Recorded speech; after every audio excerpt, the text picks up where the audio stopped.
मार्च 2004। श्रीनगर की कड़कती ठंड, पहाड़ की ढलान पर एक पुराना लकड़ी का घर, बाहर सन्नाटा, भीतर हलचल। घर के अंदर 3 आतंकवादी अपने अपने काम में लगे थे। रसोई में इफ्तिकार नाम का आतंकी कावा उबाल रहा था। दूसरे कमरे में अबू तरारा और अबू सजार अपनी योजना बना रहे थे। इफ्तिकार जैसे ही कमरे में कदम रखता है, दोनों आतंकी उसकी ओर बंदूक ताने खड़े हो जाते हैं। तरारा गुस्से में पूछता है, सच सच बता, तू कौन है? कमरा सन्न हो जाता है, लेकिन इफ्तिकार डर के एक पल के लिए भी नहीं हिला। वो शांत स्वर में कहता है, भाईजान मैंने सब कुछ बता दिया, अगर अभी भरोसा नहीं तो यहीं खत्म कर दो। दोनों आतंकवादी एक दूसरे को देखते हैं। तभी इफ्तिकार अपने शॉल को हटाता है, कमर से पिस्तौल निकालता है और 2 तेज गोलियां सीधे आतंकियों के सीने में। दोनों वहीं ढेर, और सच सामने आता है। इफ्तिकार कोई आतंकी नहीं था, वो था major Mohit Sharma, para SF का शेर। मेजर मोहित शर्मा का जन्म बिहार में हुआ। दिल्ली पब्लिक स्कूल से पढ़ाई पूरी की। 12वीं के बाद NDA फॉर्म भरा, लेकिन घर वाले नहीं चाहते थे कि वे फौज में जाए। मोहित ने बिना परिवार को बताए इंटरव्यू दिया और सेलेक्ट हो गए। मेडिकल में वजन कम था। माँ ने दिन रात मेहनत की। 4 हफ्तों में 8 किलो वजन बढ़ाया। NDA में मुक्केबाजी, तैराकी और घुड़सवारी में बेस्ट परफॉर्मर बने। 3 साल NDA और 1 साल IMI ट्रेनिंग के बाद 1999 में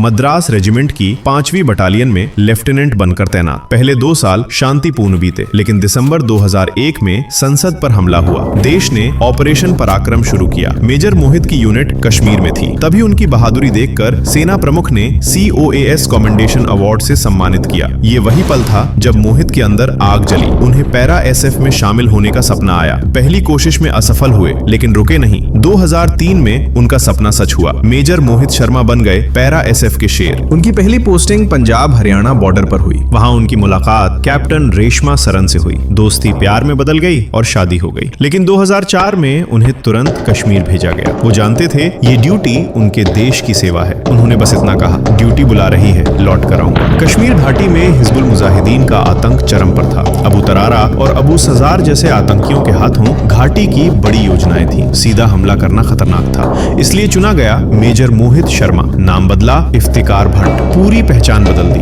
बाल, दाढ़ी, आवाज, पहनावा। कहा, आर्मी ने मेरे भाई को मार दिया, मैं बदला लेने आया हूँ, साथ दो तो चेक पोस्ट उड़ा देंगे। 2 हफ्ते तक मोहित शर्मा आतंकियों के बीच घुल मिल गए। हर ठिकाना, हर हथियार, हर संपर्क बिंदु याद किया। 2004 में एक ठिकाने पर मोहित तैयार थे। 50 किलोमीटर अंदर पहाड़ी पर लकड़ी का पुराना घर। ठंड इतनी कि सांस भी धुंध बनकर निकलती थी। किचन में कावा बना रहे थे। आतंकियों ने एक आखिरी टेस्ट लेने की कोशिश की, लेकिन इफ्तिकार बिल्कुल शांत, आंखों में आत्मविश्वास, आवाज में ठहरा। मैंने सब बता दिया, अब भी शक है तो गोली मार दो। दोनों आतंकियों को समझ नहीं आया। कुछ ही सेकंड में मोहित ने पिस्तौल निकाल ली। 2 गोलियां, 2 आतंकियों का अंत। मार्च 2009, बर्फ से ढके कुपवाड़ा के जंगल। आतंकियों की घुसपैठ की खबर आई। मेजर मोहित शर्मा अपनी टीम के साथ तुरंत रवाना।